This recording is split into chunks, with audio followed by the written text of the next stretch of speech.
መርጃና አቴሽ ካስጨናቂው እገታ በኋላ በቀጥታ ወደ ቤት ተመልሰዋል። ነገር ግን ወደ ቤት ከመጡም በኋላ አቴሽ ያሳገተኝን አውቃለሁ እያለ ከአይደር እንዲሁም ከነርሚን ጋር ሲጣላ መርጃን በጣም እየተረበሸች ናት ያለችው። ምክንያቱም አቴሽ እንደተሳሳት አድርጋ ነው የምታስበው። አቴሽና መርጃን ጭቅጭቃቸው ከተቋረጠበት ቀጥሏል። ዛሬ ተጋግዘው እንደምንም ብለው ከታገቱበት እጆቻቸው ከታሰሩበት ቦታ ማምለጥ ቢችሉም ነገር ግን ደግሞ እንዲሁ በቀላሉ ቤት ውስጥ የማይፈታ ብዙ ነገር ገና ካሁኑ እየተፈጠረ ነው ያለው። መርጃን መኝታ ክፍሏ መታ እየተብሰለሰለች ነው። በሌላ በኩል ደግሞ ሃይደር ከነዚር ጋር ሆኖ ሊማከር ተቀጣጥሯል። ነዚር በቀጥታ ወደ ቤት እየመጣ ነው። ነገር ግን ሃይደር ቤት እየመጣ እንዳለ አላወቀም። አቴሽና መርጃን በትንሽ ነገር ተከራከሩ፣ ተጨቃጨቁ። ከዛ እሱ እጁ ቆስሎ ነበረ፣ በጥይት ተመቶ ስለነበረ የሆነ ነገር ላርግልህ እያለችው እምቢ እያላት ነው። በዚህ ሳይስማሙ ቀጥታ ጥሏት ይወጣል። በሌላ በኩል ነዚር ዛሬ ስለተፈጠረው ስላልተሳካለት ተልእኮ ሊያናግረው ሃይደርን እየመጣ ነበረ። አሁን እዛው ግቢ ውስጥ ተገናኙ። አንተ ምን ልታደርግ ነው የመጣው? ጭራሽ ስራው ማበላሸት ሳያንስ ትመጣለህ እንዴ? ምልትሆን መጣ ምን ታደርጋለህ እያሉ ነበረ። መርጃን ባትመጣ ኖሮ ነገር አብቅቶ ነበረ።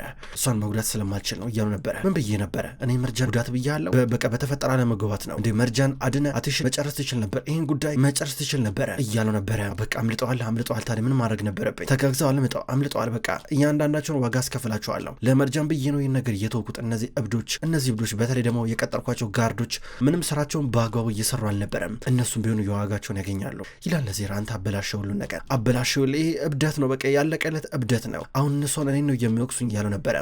ሃይደር አቴሽ እኔ መሆኔን አውቋል። የለም አይኑን በጨርቅ ብሸፍነው፣ ነገር ግን የኔ መኖር እዛ ጋር ለሱ ግልጽ ነበረ። በእርግጠኝነት የሆነ ያወቀው ነገር አለ። መርጃኔን ነገር ማወቅ የለባትም እኔ እዚህ ውስጥ እንዳለበት፣ አለበዚያ እስከ መጨረሻው ድረስ አጣታለሁ እያለው ሃይደር እዚህ ጋር እንዲተባበረው እየጠየቀው ነበረ። አቴሽ ከዚህ መሄዱ አይቀርም። ይኸውልህ ስማኝ እና ምናልባት እሷ የኔ ልትሆን ትችላለች እስከ መጨረሻው ድረስ። አሁንም ተስፋ አልቆረጥኩም። መርጃን እንድጠላኝ አልፈልግም። ልትረዳኝ ይገባል። ሃይደር ይኸውልህ እኔ መሆኔን በጭራሽ አቴሽ ማወቅ የለበትም፣ መርጃን ማወቅ የለባትም። ነገር ግን አቴሽ አሁንም ቢሆን የሚፈልግ ከሆነ አሁንም የሚቆፍር ከሆነ በቃ አንተ ይህን ሀሜት መውሰድ አለብህ፣ እኔን ጥፋተኛ ማለት አለብህ አለው። እነዚህ ይቅርታ አድርግልኝና ይነሽ ብዬ አልቀበልም። ይቅርታ አድርግልኝና ራሴን እዚህ ገደል ውስጥ አልከትም። ለምን ብዬ እስኪ ንገረኝ። ለምን ብዬ ላረገው አልችልም። በቃ ራሴን የሚጎዳ ነገር አላረግም ይለዋል። ነዚር መናደር ጀመረ። ምናልባት እሺ የምትልበትን ትክክለኛ ምክንያት ብነግረስ እያሉ ነበረ። ምን ምክንያት ይለዋል። ያው ማለቴ በጭራሽ እምቢ የማትለው ነገር አቀርብልሃለሁ። ታዲያ ከዛም በኋላ እኔ ጥፋተኛው ትላለህ፣ እኔ ነኝ ያገትኩ ትለዋለህ። እሸልምሃለሁ፣ በተለዋጭ ሽልማት እንድሰጥ አረጋለሁ እያሉ ነበረ። ከዛ ሃይደር እስኪ ላስብበት እያለ ነበረ።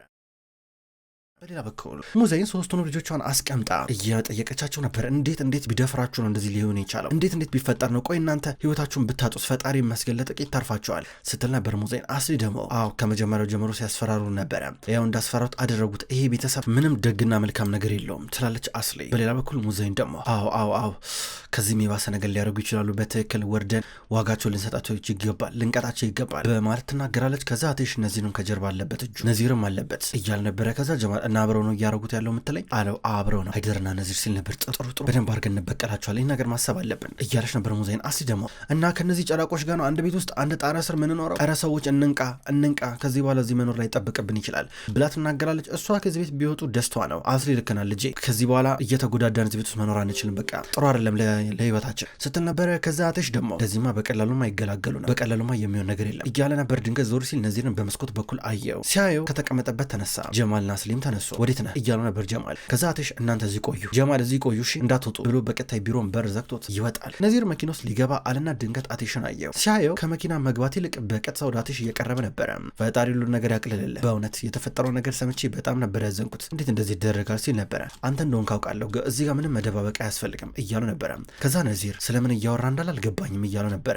ያው እንግዲህ አይኑን ሰው ተጨፍኖ መደብደብ፣ መቀጥቀጥ ምናምን ነገር ይሄ አንተ ባህሪ ነው። እዛም ቢሆን ነግሬ ነበረ ካስታወስቃለሁ። የምሬ ነው፣ ምን እያወራ እንዳለ አልገባኝም፣ ግን እያወራ ያለው ነገር ምንም ደስ አይልም። ማለቴ ያው ፊት ለፊት እኔ የምትጠላኝ ሰው ነኝ የቆምኩት እና እንዴት እንደዚህ ነገር አድርግ እችላለሁ እያለው ነው። ፈሪ ነሃ፣ ፈሪ ስለሆንክ እኮ ነው ልታደርግ የምትችለው፣ ገባ? እኔን ጫፌን እንኳን የምትነካበት ምንም አይነት ድፍረት እንኳን የለም ብሎ ተናገረው። ድንገት ሃይደር እየመጣ ነበረ።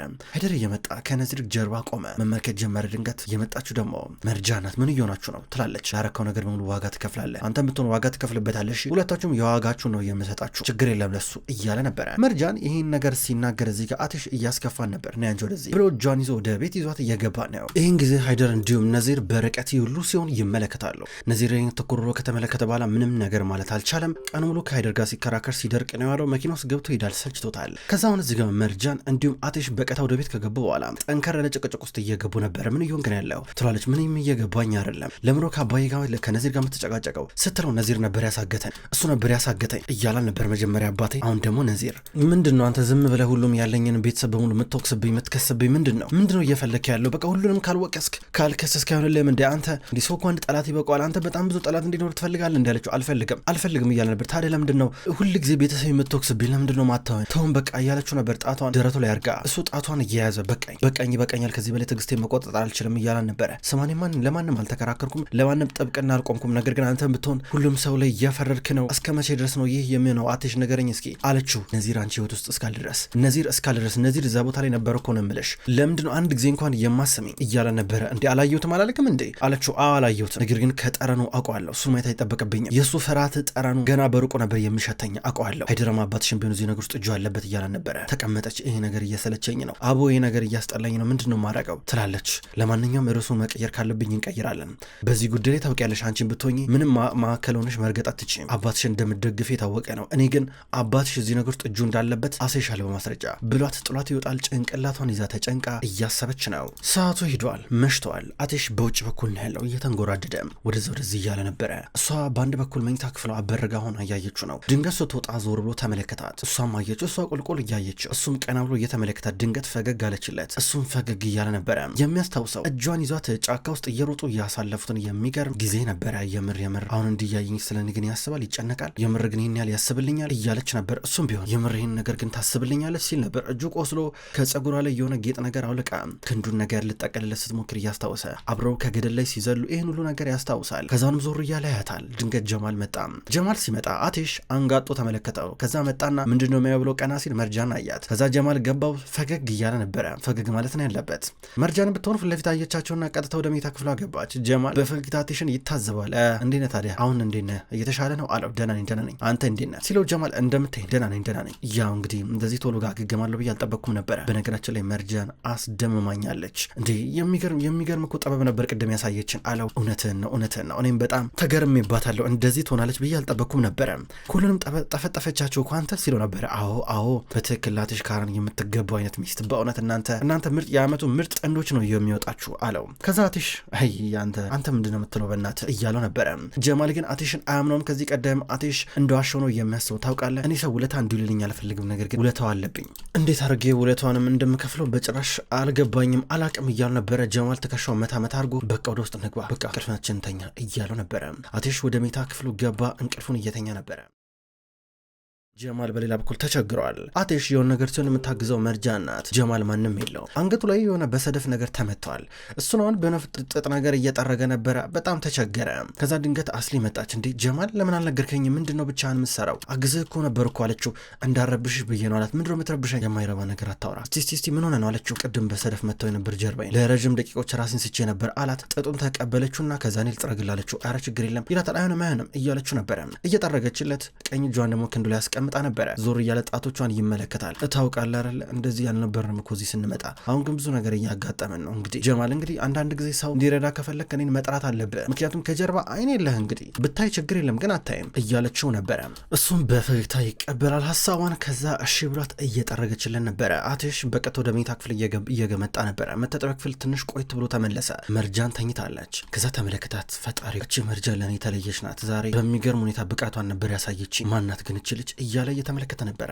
በፍቅርም ሊወዳት ዳር እያለም ነው። እንደገናም ደግሞ እያስደመመችው ነው። ከዛ በድንገት መቃዠት ጀመረች። አይሆንም እያለች ስትጮህ ነበረ።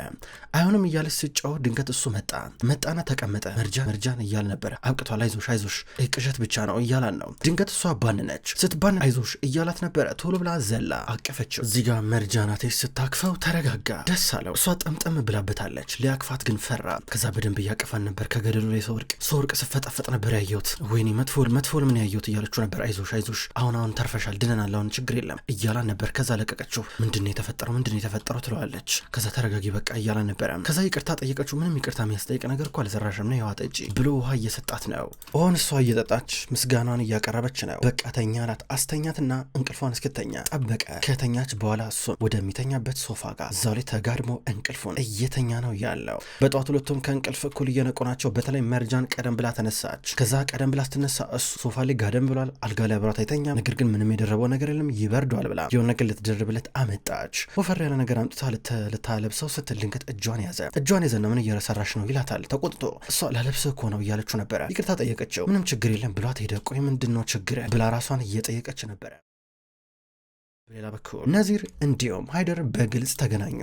ባህር ዳርቻ ምንድነው አንተ እንዳገትኩ እርግጠኛ ሆኖ እኔ ጥፋተኛ ብል ባልል ምን ልዩነት አለው እያለ ሃይደር የተሰጠው ኃላፊነት በጣም ከባድ እንደሆነ አድርጎ ስላሰበ እየጠየቀው ነበረ። ነዚር ግን ራስ ወዳዱ ነበት። በቃ ነገርኩ እከፍልሃለሁ አልኩ እያለ ነዚር በሚከፍለው ገንዘብ እየተማመነ ነበር። ሃይደር ምንም እየገባው አይደለም። ለምን ራሱ እንደዚህ እሳት ውስጥ እንደሚወረውርም አልገባውም። ከዛ ነዚር ድንገት ከኪስ ውስጥ የሆነ የውድ ጌጣጌጦች አወጣ። የከበሩ ድንጋዮች፣ አልማዝ የመሳሰሉ ድንጋዮች አወጣ። ይህን ነገር እሸጠዋለሁ እና ያው በረዥሙ ነው የምናተርፈው፣ ገባ ከተሸጡ እና ከዚያ ያካፍላለሁ፣ ጥሩ ክፍያ ነው ማቅ የምታገኘው። ሃይደር ስማኝ፣ እኔ መርጃን ማጣት አልፈልግም፣ ገባ ልጅን ወዳታለሁ፣ ይህን ነገር ደግሞ ታውቃለህ እና ሁለታችን ከዚህ ውስጥ አትራፊውን እንድንወጣ ከፈለግ ይህን ነገር ተቀበለኝ እያለው ነበረ። አሳመነው። በመጨረሻም ሃይደር ለገንዘብ ብሎ እሺ እያለ ነበረ። በሌላ በኩል መርጃን መኝታ ክፍሏ ናት እያሰበች። አባቷ ጥፋተኛ እንዳልሆነ የምታውቀው በተደጋጋሚ የአቴሽ ወቀሳና ክስ እያሰለቻት ነው። አቴሽ ልብሱን ቀይሮ ከውስጥ እየወጣ ነበረ። ቅድም ቀሰቀስኩ እንዲህ ይቅርታ እያለችው ነበረ። ችግር የለም ካለፍሽበት ነገር አንጻር ችግር የለም የተለመደ ነው እያላን ነበረ። እጅን እንዲህ እናለችው። ደህና ነኝ ይላታል።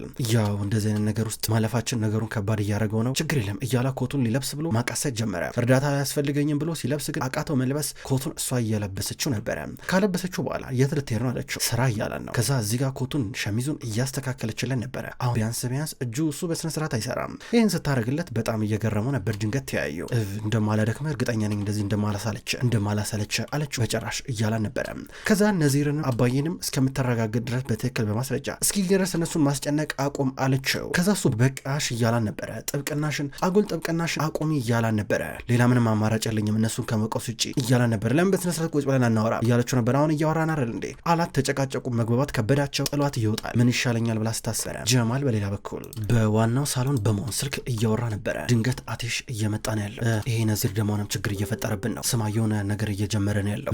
የሆኑ የከበሩ ድንጋዮች ከአፍሪካ የመጡ ውድ ድንጋዮች እጁ ገብተዋል እና እሱ ሊሸጣቸው ነው አለው። ከዛ አቴሽ በመጨረሻም ስንፈልግ የነበረው አጋጣሚ መጣ ማለት ነው፣ እጃችን ገባ ይለዋል። ጀማል አዎ እያለው ነበረ።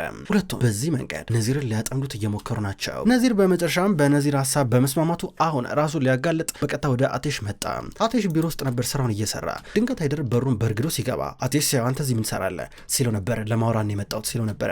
እኔ ማውራት አልፈልግም እያለ አቴሽ ይከላከላል። ከዛ በኋላ ሃይደር እዚህ ጋር ስማ ይህን ባህሪን በጨራሽ አልወደውም፣ ገባ ይሄ ነገር በጣም ነው ያስጠላኝ፣ አይደለም ለእኔ ለቤተሰቤን በጣም ነው ይሰለቸኝ። ስማ እንደዚህ የሆነ በጨራሽ አቀጥልም፣ ገባ እዚህ ቤት ውስጥ በጣም ብዙ ሰራተኞች አሉ፣ በእነሱ ፊት እኔ መዋረፍ ሰልችቶኛል፣ አንተን ለማስወገድ የማረገውን ነገር በሙሉ አረጋለሁ ይሏል። አቴሽ ግራ ገብቶ ታየው። ሃይደር ምን እያልክ ነው ያለው? አንተ እኮ ማለት ህገወጥ የሰዎች አዘዋዋሪ ነህ፣ ብዙ የሰው ደም እጅ ላይ ያለብህ፣ በእነሱ ፊት በመዋረድ ምን ነው ደበረህ እንዴ እያለው ነበረ። ሃይደር የምር ራሱን ለማጋለጥ በጣም እየተንደረደረ ነበረ። በመጨረሻም በግልጽ እኔ ነኝ ያለው። እኔ ነኝ ሲለው አቴሽ ተናዶ እያየው ነበረ።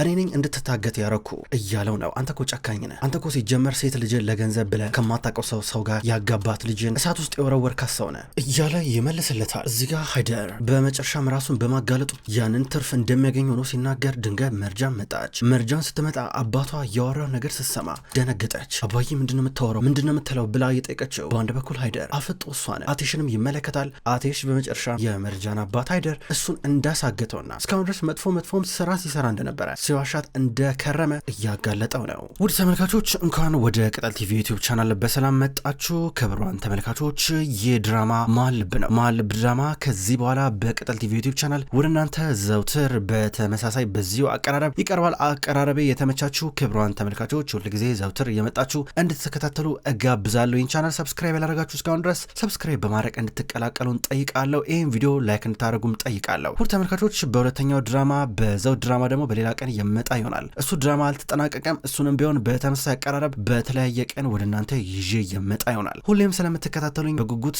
አመሰግናለሁ። በቀጣይ በአዳዲስ ቪዲዮ እስከምንገናኝ ድረስ በየላችሁበት መልካም ቆይታ ይሁን።